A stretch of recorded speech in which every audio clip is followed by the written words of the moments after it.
Assalamualaikum, selamat datang di channel kajian eksklusif, tempat ceramah dan video seputar Islam. Untuk mendukung channel ini, silakan klik tombol subscribe, like, komen, dan share link video ini ke media sosial kamu ya. Semoga kita semua mendapat pahalanya. Jazakumullahu khairan. Assalamualaikum warahmatullahi wabarakatuh. Hamdan wa syukran lillah wa salatan wa salaman ala rasulillah wa ala alihi wa sahbihi wa mawalah. Allahumma salli wa sallim ala hadha nabiyyil karim sayyidina wa maulana Muhammadin wa ala alihi wa sahbihi ajma'in. Amma ba'du, qala Allah ta'ala fi kitabihil karim, a'udzu billahi minasy syaithanir rajim. Bismillahirrahmanirrahim. Qul innani hadani rabbi ila siratim mustaqim dinan qiyaman millata Ibrahim hanifa wa ma kana minal musyrikin. Qul inna salati wa nusuki wa mahyaya wa mamati lillahi rabbil alamin la syarika lahu wa bidzalika umirtu wa ana awwalul muslimin. Qala Rasulullah sallallahu alaihi wasallam, man kharaja fi talabil ilmi fahuwa fi sabilillahi hatta yarji. Baginda Rasul bersabda, siapa keluar untuk mendapatkan ilmu, orang itu adalah orang yang berjihad fi sabilillah sampai dia kembali ke tempatnya. Mudah-mudahan kita semua mendapatkan pahala jihad dari Allah SWT. Amin. Sadaqallahul azim wa sadaqa rasuluhun nabiyul karim wa nahnu ala dhalika minasyahidin wasyakirin walhamdulillahi rabbil alamin. Para ulama, tuan-tuan guru yang dimuliakan Allah SWT, bapak-bapak, ibu-ibu, saudara-saudara sekalian, khususnya anak-anakku generasi muda Islam, jemaah majelis taklim Isya hari ini di Air Monek, Kabupaten Indragiri Hulu, Provinsi Riau yang dimuliakan Allah SWT. Wajiblah kita bersyukur pada Allah SWT. Salawat dan salam kita sampaikan untuk baginda Rasulullah sallallahu alaihi wasallam. Allah SWT kirim kita ke bumi ini bukan sembarangan, bukan asal-asalan, tapi ada tujuan. Tujuan Allah mengirim kita ke bumi ini adalah untuk menjadi khalifah Allah di atas bumi. Hari ini cerita khalifah udah, wah dicurigai nih khilafah nih, anti NKRI. Padahal kita ini memang dikirim ke bumi ini jadi khalifah-khalifah Allah di bumi. Bukan hanya Nabi Adam alaihissalam yang dikirim sebagai khalifah, tapi kita semua orang beriman. Ada 1,9 miliar dari 7,8 miliar penduduk dunia sekarang ini. 1,9 miliar adalah orang Islam. Semuanya adalah para khalifah Allah di atas bumi. Nabi Adam sebelum diciptakan sudah dijanjikan bakal jadi khalifah di bumi juga. Belum diciptakan, Allah berfirman pada malaikatnya, wa idz qala rabbuka lil malaikati inni ja'ilun fil ardi khalifah. Dan ingat olehmu ketika Allah berfirman kepada para malaikatnya, sesungguhnya aku Allah akan menjadikan seorang khalifah di bumi. Fil ardi khalifah, akan menjadi khalifah tapi di bumi, bukan di surga. Waktu itu Nabi Adam belum ada. Kemudian Allah ciptakan Nabi Adam. Singkat cerita, Nabi Adam disuruh tinggal di surga. Uskun anta wa zaujukal jannah. Tinggallah kau dan istrimu ini di surga, kata Allah. Wala taqraba hadhihi syajarah. Tapi kamu berdua jangan dekati pohon yang satu ini. Fatakuna minadh zalimin, nanti kamu sengsara. Para malaikat paham pohon ini nggak boleh deketin. Siti Hawa juga paham pohon ini nggak boleh deketi. Tapi Nabi Adam lain. Nabi Adam paham ini pohon mesti dimakan. Kenapa? Karena Nabi Adam tahu bahwa dia itu bukan untuk ditinggal di sorga. Nabi Adam itu diciptakan untuk jadi khalifah di mana? Di bumi. Mesti dia makan itu. Dan Nabi Adam itu diberi Allah ilmu yang namanya al-bayan. Ilmu bayan itu ilmu yang bisa memahamkan maksud si pembicara meskipun kalimat yang keluar bertolak belakang dengan maksud. Itu namanya bayan. Ar-Rahman 'allamal Qur'an khalaqal insan 'allamahul bayan. Allah yang Maha Pemurah itu telah menciptakan manusia, satu orang manusia itu Nabi Adam, mengajarkan Quran, kemudian menciptakan satu orang manusia itu Nabi Adam dan mengajarkan kepada dia satu orang, allamahu, satu orang. Siapa di situ? Dia di situ siapa? Siapa dia di situ?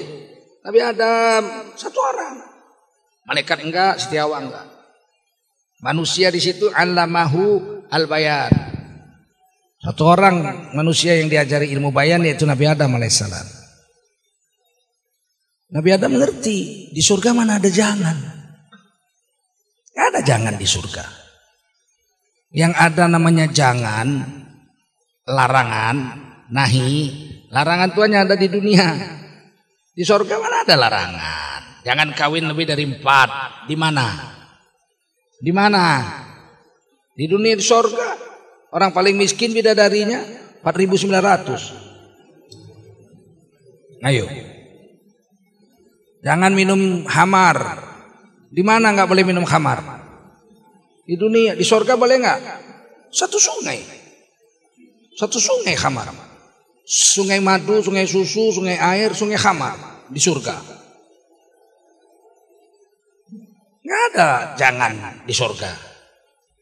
Kalau jangan itu pasti di dunia. Betul. Surga nggak ada jangan.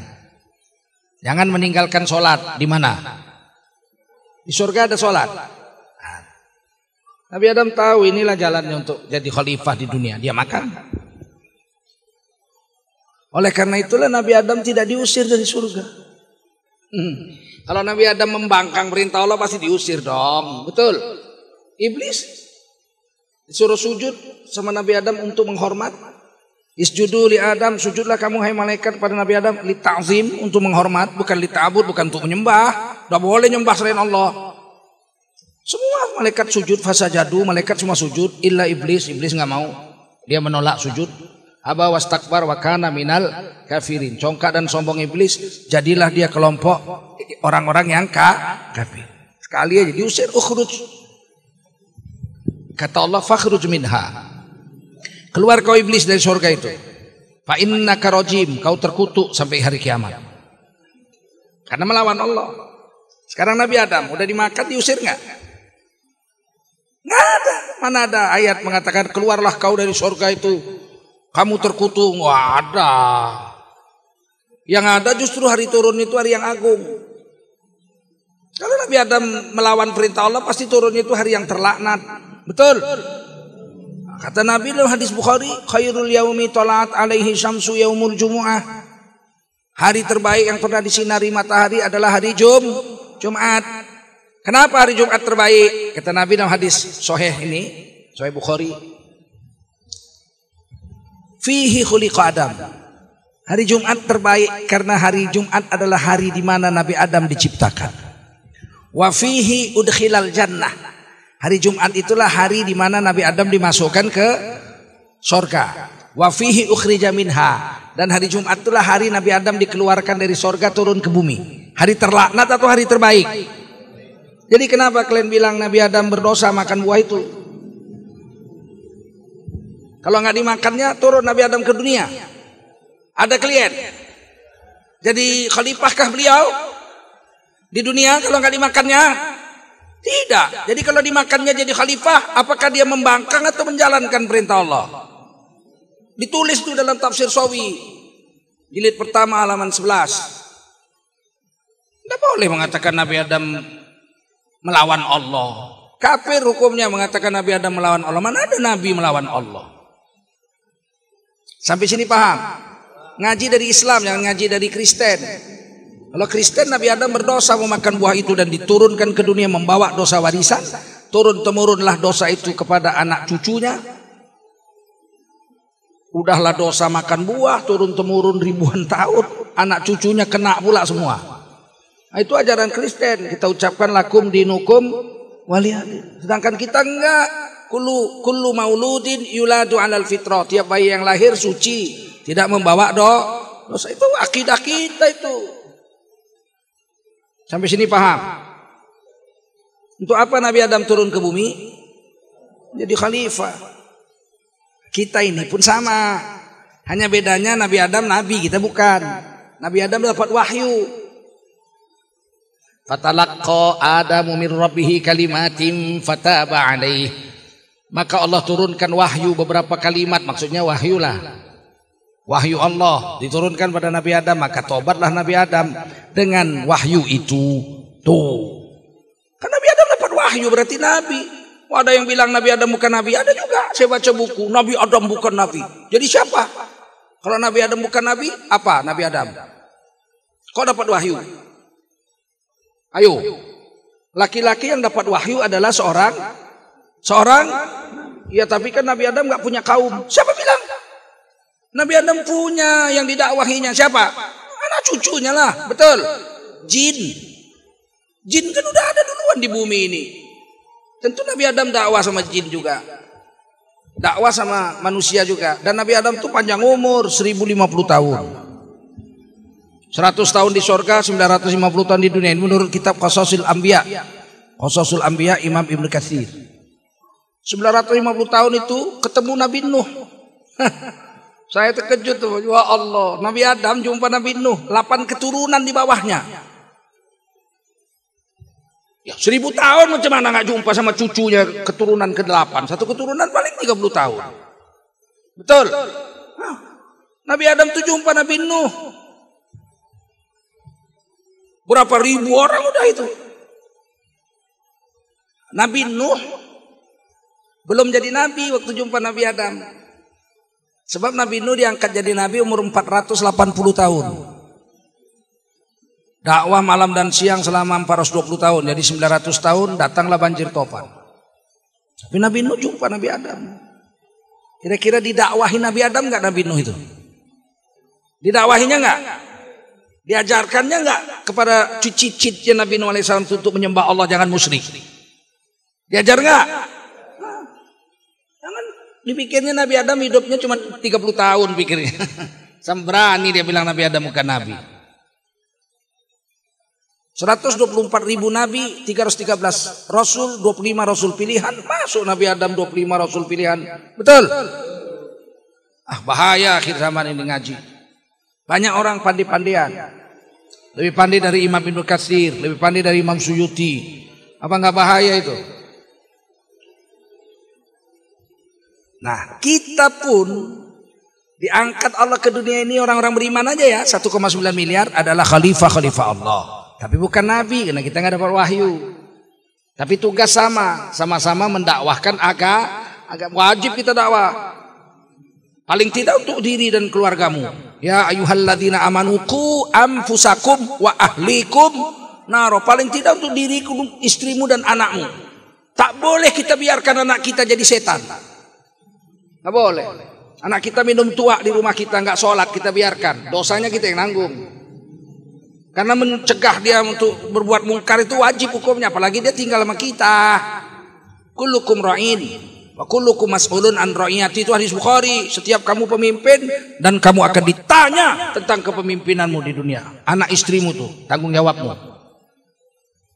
Minimal dakwah pada diri sendiri, anak dan wajib itu.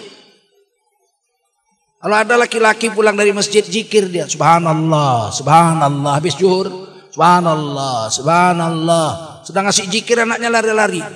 Pak, itu yang nyanyi itu ada suara organ tunggal, ada perempuan nyanyi. Itu yang nyanyi Pak, di tempat pestanya Wak Udin, itu mama Pak. Lagi joget sama si Joni tukang ojek yang berkumis itu. Indak dapet sama sobujang ya orang. Oi. Terus si bapak bilang, apa kau bilang? Itu yang nyanyi mama Pak, lagi joget di panggung Pak, sama si Joni tukang ojek. Terus bapaknya bilang, hehehe, mama kau memang dari gadis hobinya begitu. Subhanallah, subhanallah. Berpahala pun enggak dia zikir itu? Enggak berpahala dia, berdosa dia, betul enggak? Mesti dia berhentikan, zikir itu cuma sunat hukumnya. Mencegah istrinya joget sama orang depan umum hukumnya wajib, betul? Gugur yang sunat demi yang wajib. Itu karena membuktikan bahwa kita orang Islam ini wajib menjadi da'i, minimal untuk diri kita sendiri, anak dan istri. Berarti kan pangkat kita sepangkat Nabi zaman dulu. Zaman dulu Nabi bedanya cuma kita nggak dapat wahyu aja. Wahyu udah diambil Nabi habis, Nabi Muhammad terakhir. Tapi dakwah itu tugasnya macam Nabi dulu. Nabi dulu dapat wahyu, diajarkannya untuk diri dan anak istrinya, disebut dia Nabi.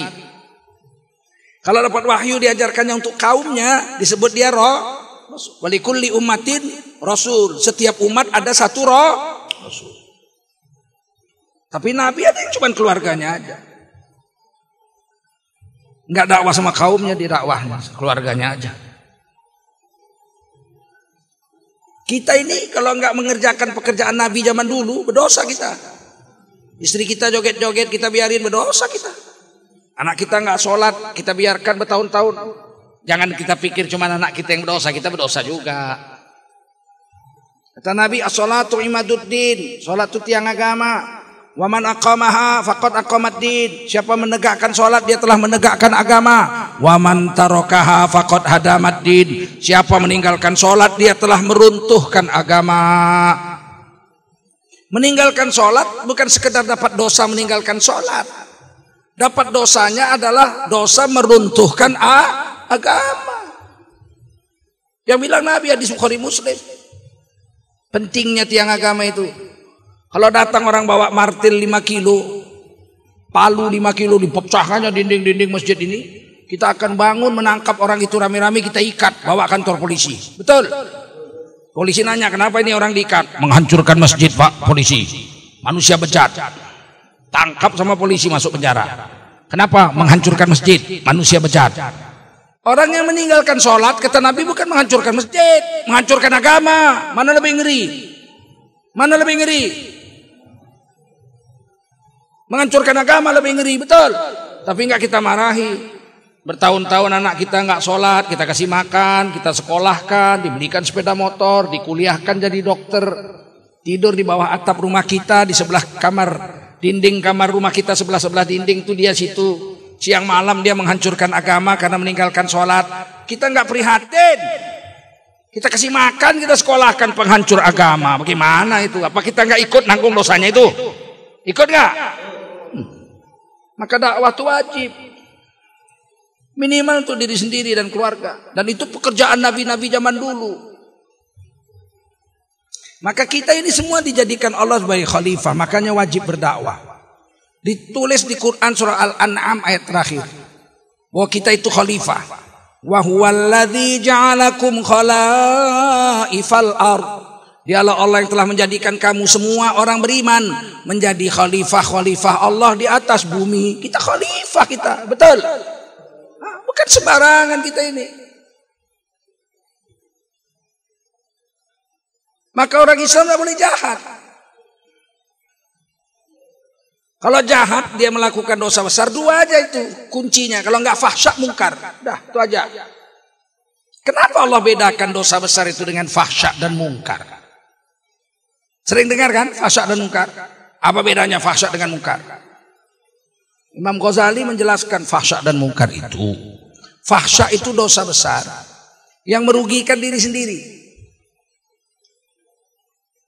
Bunuh diri itu fahsya. dosa besar, tapi rugi kita sendiri yang mati, kita sendiri yang luka, kita sendiri yang mati, kita sendiri yang nanggung dosanya, kita sendiri. Bunuh diri itu fahsya.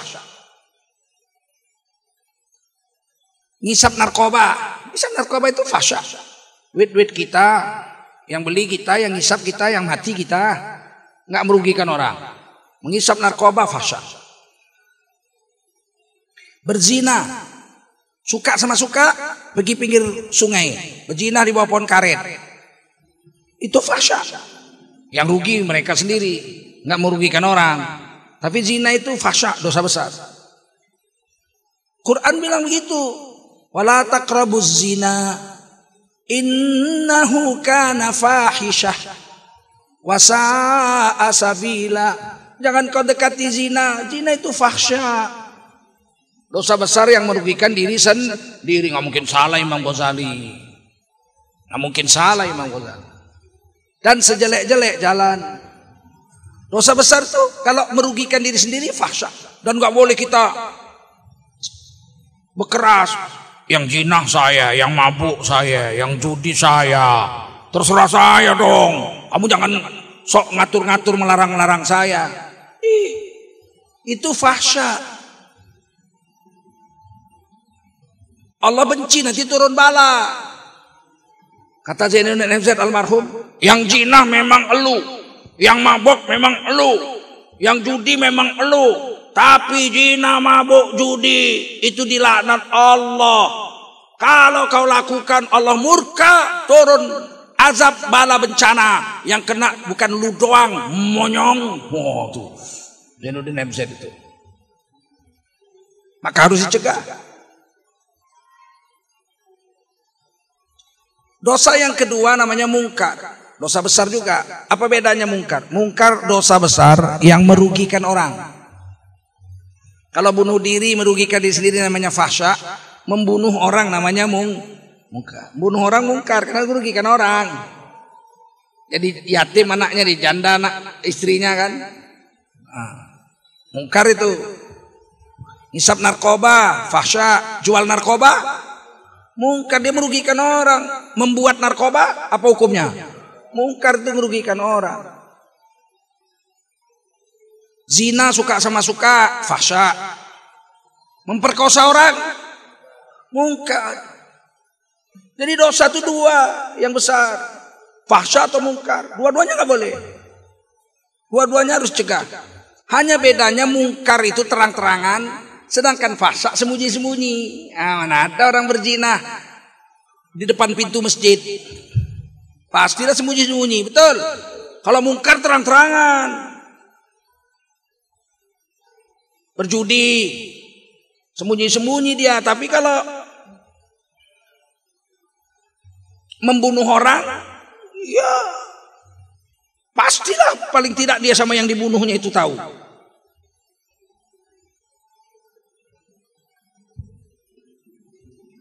Kata Nabi, yang disuruh kita mencegah orang lain itu bukan fahsya tapi mungkar. Karena fahsya itu kita sendiri yang menukarnya, kita sendiri. Kalau mungkar orang bisa, karena bisa dilihat. Man ra'a minkum mungkaron, nggak disebut di situ man ra'a minkum fahsyaan. Barang siapa melihat yang fahsya, enggak. Fahsya disembunyikan orang. Man ra'a minkum mungkaron, siapa di antara kamu melihat kemungkaran, dosa besar yang merugikan orang, falyughayyirhu biyadihi. Wajiblah orang itu menukarnya dengan tangannya, dengan kekuasaannya. Tengok orang nggak sholat, itu kan mungkar tuh. Ajak dia sholat, tukar dia. Ini memang penyakit masjid seluruh Indonesia. Sound systemnya pasti nggak bagus. Duit infak itu untuk sound system, bukan untuk lampu taman. Bukan untuk ngecat pagar.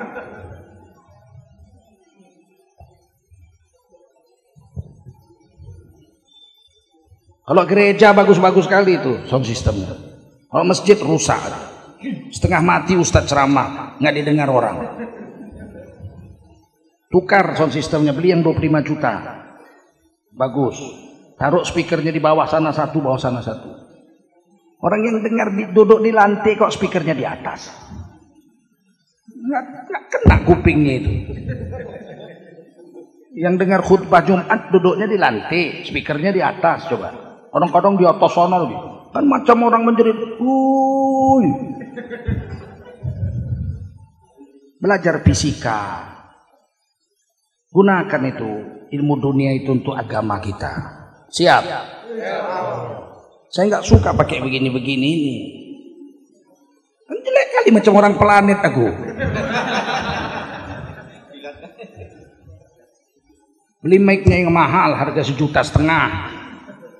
Enak. Halo, langsung terdengar semua. Itunya yang ampernya besar. Pakai mixer. Orang untuk agama, untuk dakwah. Dakwah ini kan hukumnya wajib. Betul? Sehingga khotib Jumat itu nggak perlu berkeringat-berkeringat. Dia ngomong pelan aja dengar semua. Yang dengar di atas. Ini pelajaran ini bagi semua pengurus masjid se-Indonesia. Bukan ini aja, ribuan masjid begini. Kalau saya, masjid saya, 20 tahun yang lalu aja 27 juta mikrofonnya itu. 20 tahun yang lalu ini sound systemnya 27 juta. Sehingga kalau masuk masjid saya orang enak aja ceramah. Dengarnya pun nyaman, pakai AC lagi sejuk. Ini AC bagus, mikrofon nggak bagus. Jadi orang kemari ngantuk-ngantuk aja cuman dengar AC ini. Oke, jangan tersinggung. Jangan tersinggung pengurus masjid. Ini nasihat untuk agama, betul? Nah, kita lanjut.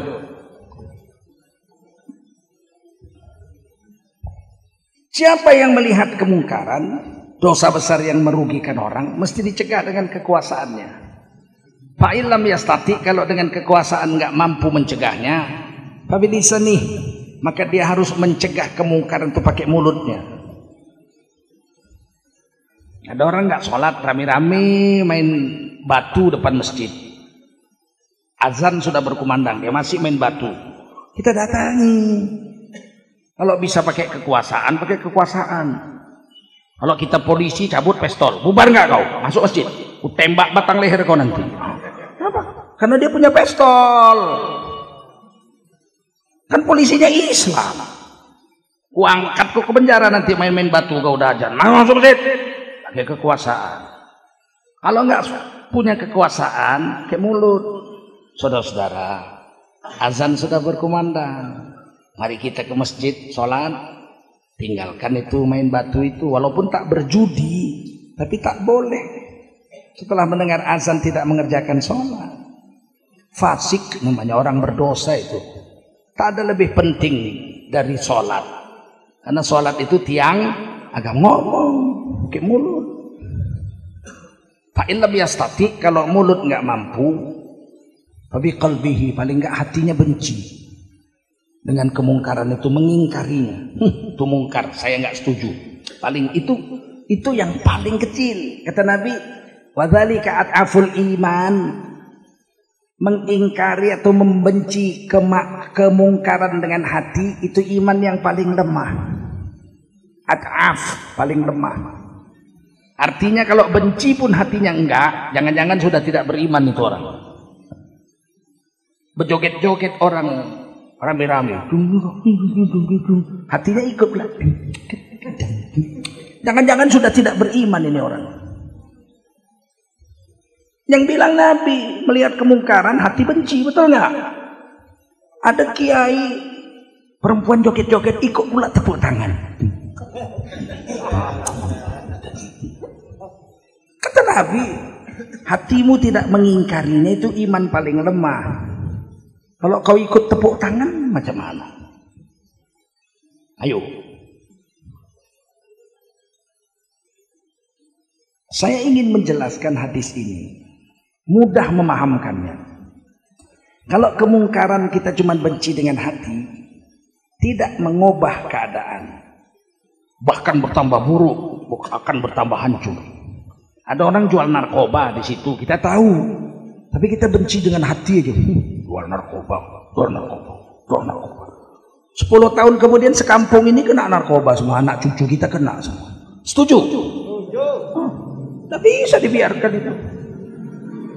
Karena membenci dengan hati tidak mengubah suasana, tambah parah ya. Contoh, saya menjemur padi 10 kaleng. Hasil panen sawah saya jemur depan rumah. Saya duduk di kursi menjaga padi supaya padi saya tidak dimakan ayam tetangga.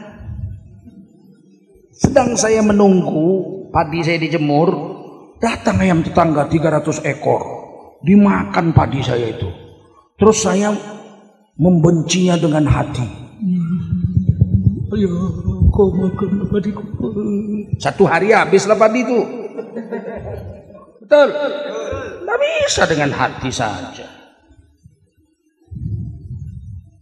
Kalau kita cegah dengan mulut, cuma 3 kalinya itu bermanfaat. Lebih dari 3 kali tak manfaat. Ada manfaat tapi 3 kali. Saya sedang jemur padi 10 kaleng, datang ayam tetangga 300 ekor. Saya bentak pakai mulut. Loncat ayam. Berapa menit kemudian datang lagi satu-satu. Makan lagi. Iya, rame lagi nih ayam. Bentak kedua. Dia loncat sedikit aja. Ditengoknya kita cuma duduk. Makan lagi dia. Bentak ketiga. Cuma noleh aja deh. Habis itu dia makan lagi. Bentak keempat. Alah, cuma ces aja. Mulut punya manfaat 3 kali. Yang manfaat kuat itu tangan, kekuasaan. Bangun kita dari tempat duduk kita. Kejar-kejar itu ayam. Kejar-kejar, loncat, kejar-kejar sampai stres dia. 5 menit kita kejar-kejar. Habis itu duduklah kita. Zikir atau baca Quran. Ayam tuh pelan-pelan datang. Mak masih ada si sorban untuk begini. Masih ada. Sampai sore nggak ada itu. Ayam datang. Itulah kekuatan dakwah dengan kekuasaan itu. Makanya memilih pemimpin itu harus pemimpin yang soleh supaya dia bisa keluarkan surat.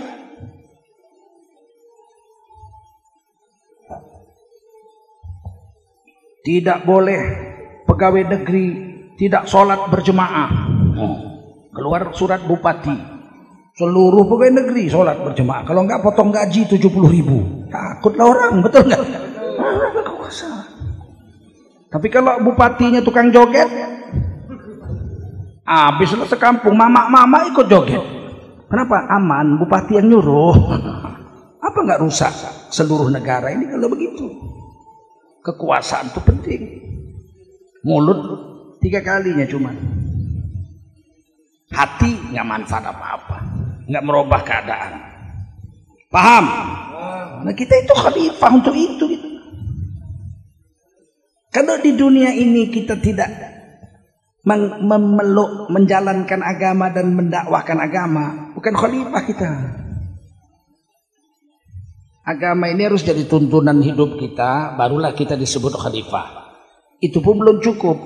Agama ini selain kita jalankan 100%, sekuat tenaga, mastata'tum, sekuat tenagamu. Kalau silap, biasanya silap orang kan. Keliru, biasa. Terlanjur langkah salah, biasa. Tapi tobat. Itu bedanya khalifah Allah. Kalau dia salah, dia tobat. Enggak dilanjutinya. Apakah orang bertakwa tidak pernah berbuat dosa? Pernah. Yang nggak pernah berbuat dosa itu cuma Rasul sama Nabi saja. Tidak ada pohon tidak bergetah meskipun birah dengan keladi. Tak ada insan yang tak bersalah kecuali Rasul dengan Nabi. Orang bertakwa ada dosa, tapi dosanya nggak banyak karena dia langsung tobat. Quran yang bilang itu. Wa idza fa'alu fahisyah aw zalamu anfusahum dzakarullah. Orang bertakwa itu kalau terlanjur berbuat dosa fahsya, dosa besar yang merugikan diri sendiri, aw zalamu anfusahum, atau nah itu makanya fahsya itu merugikan diri sendiri, atau mereka menzalimi diri mereka sendiri. Zakarullah, mereka segera ingat dengan Allah. Fastaghfaru lidzunubihim, segera dan segera, 2 kali segeranya itu. Fastaghfaru lidzunubihim itu 2 kali segeranya. Fa-nya itu segera, detik itu juga dia tobat, sinnya segera. Fastaghfaru lidzunubihim, orang bertakwa kalau terlanjur melakukan dosa segera dan sangat segera minta ampun sama Tuhan mereka. Wa may yaghfirudz dzunuba illallah. Ini kalimat tanya ini, tapi maksudnya bukan bertanya. Siapakah yang paling bisa mengampuni dosa kecuali Allah? Bertanya. Ini enggak bertanya, ini menafikan dalam ilmu tafsir. Tidak ada yang bisa mengampuni dosa kecuali Allah. Itu kalimat tanya tapi artinya menidakkan. Paham? Jangan dipikir kalau orang bertakwa nggak pernah salah, pernah. Tapi dia minta ampun, tobat, sehingga seluruh dosanya diampuni. Nah, ini yang perlu kita pegang. Jangan lari dari agama. Kalau lari dicabut gelar khalifah. Kalau nabi melanggar agama dicabut gelar nabinya. Berdosa dan dicabut gelar nabinya. Batal jadi nabi. Dan tidak ada nabi yang batal jadi nabi. Nabi itu wajib punya sifat 4. Siddiq, tabligh, amanah, dan fatonah. 4. Betul? Nabi itu wajib siddiq, benar. Kalau nabi itu dusta, dicabut gelar nabinya dan dia berdosa. Nabi itu wajib amanah, terpercaya. Kalau nabi berkhianat, berdosa dan dicabut gelar nabinya. Tidak mungkin nabi berkhianat. Tabligh, nabi menyampaikan kebenaran. Kalau nabi menyembunyikan kebenaran, berdosa dan dicabut gelar nabinya. Nabi itu wajib cerdas, fatonah. Kalau nabi bodoh, berdosa dan dicabut gelar nabinya. Kita umat nabi wajib punya 4 sifat itu juga, sama wajib. Orang Islam wajib siddiq, benar. Kalau orang Islam dusta, maka dia berdosa. Setuju? Berarti wajib siddiq itu bagi kita. Cuman tak dicabut gelar nabi karena memang kita bukan nabi. Betul? Apakah kita semua orang Islam wajib siddiq? Kalau kita langgar, kita berdusta, apakah kita berdosa? Itulah khalifah itu. Kita wajib amanah. Wajib apa enggak? Kalau kita berkhianat, apakah kita berdosa? Berarti kita wajib amanah itu. Hari ini orang amanah dimain-mainkan, pakai Quran di kepalanya. Saya tidak akan korupsi, dana bansos diembatnya. Berdosa apa enggak? Dosa. Karena dia tercabut dari khalifahnya. Berdosa, nggak tobat, cabut gelar khalifahnya. Sampah. Bukan khalifah di dunia, tapi sampah di dunia. Orang Islam wajib menyampaikan kebenaran. Kalau dia sembunyikan, yang penting adem. Tapi begitu Pak Kiai, sudah, yang penting adem. Jangan diganggu. Islam itu rahmatan lil alamin. Kepala tuh kau. Islam rahmatan lil alamin bukan berarti membiarkan kemaksiatan. Betul? Rahmatan lil alamin itu justru menukar kemaksiatan dengan tangan, dengan mulut, atau benci dengan hati. Kalau kemaksiatan dibiarkan, itu bukan rahmatan lil alamin, itu laknatan lil alamin. Laknat lil alamin. Hari ini berat, Pak. Orang Islam sendiri hari ini mencaci maki orang-orang yang menegakkan kebenaran. Padahal sifat siddiq, amanah, tabligh, fatonah itu wajib pada diri Nabi dan wajib pada diri orang Islam sebagai khalifah di atas dunia. Hari ini misalnya ada bencong, beberapa orang operasi depan masjid itu. Kalau malam begini kita pulang dari ngaji, digodanya kita, Om, booking kita dong. Tiap malam begitu aja. Lama-lama remaja masjid ini marah. Dibentuklah satuan remaja masjid, dilarang tuh bencong, pergi pulang rumah, nggak mau, berkelahi, kejar-kejaran, disuting kawan pakai HP. Besoknya keluar di medsos. Apa kata orang-orang Islam? Islam itu bukan seperti itu. Bencong itu juga manusia. Mereka punya hak asasi. Yang disalahkan remaja masjid, bencong dibela. Rahmatan lil alamin, bela bencong. Menteri agama yang dulu bilang begitu. Mereka itu manusia. Mereka harus dirangkul. Nangis pula tuh. Mau kau rangkul bencong? Kaulah rangkul, aku nggak berani aku. Hari ini agama memang dirusak sedemikian rupa. Ada orang menjalankan sifat yang wajib pada diri Nabi dan wajib pada diri orang Islam. Siddiq, amanah, tabligh, fatonah. Orang Islam menyalahkan orang yang menjalankan agama. Kan gila itu. Gila nggak itu? Tapi terjadi nggak sekarang? Terjadi. Giliran orang nikah diributi. Din Samsudin nikah umur 65. Udah tua kok kawin. Tua kok kawin. Kawin itu kan syariat Islam. Betul. Perintah Allah kawin itu. Fankihu ma tobalakum minan nisa'i mathna wa thulatha wa ruba' fa in khiftum alla ta'dilu fawahidah.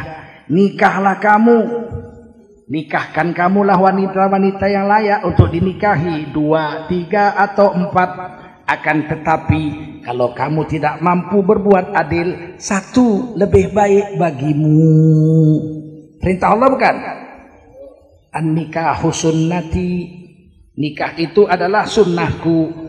Waman raghiba an sunnati, siapa benci dengan sunnahku, kata Nabi, dipecat jadi umat Nabi. Falaisa minni, bukan umatku. Tiba-tiba ada orang nikah diributi. Udah tua kok nikah lagi. Terus disuruh apa dia? Suruh zina. Nikah kan syariat Islam, betul? Kenapa kita bilang remeh, kita ejek-ejek, kita sinis? Gak boleh rupanya orang tua kawin. Siapa ngurus dia kalau dia gak punya istri? Saya bilang sama istri saya 1. Saya bilang, kalau aku mati, ku harap kau jangan nikah lagi. Aku tak suka kau nikah lagi. Kata istri saya, enggak lah bang, masa awak nikah lagi, awak udah tua. Kalau mati nanti awak hidup sendiri aja, kan ada anak-anak perempuan, anak perempuan kita 2. Biarlah kita dengan anak-anak, ada pesantren, saya ngajar pesantren putri saja. Jangan kau kawin. Kalau kawin lagi aku datang, ku banting tempat tidur. Aku yang bikin rumah, aku yang beli tempat tidur, naik pula orang lain, ku banting lah malam-malam. Ketawa dia, abang aja. Iya betul, aku serius. Nggak suka aku lihatnya. Tiba-tiba beberapa saat kemudian dan nanya, kalau saya mati bang, abang kawin lagi? Ku tengok mukanya.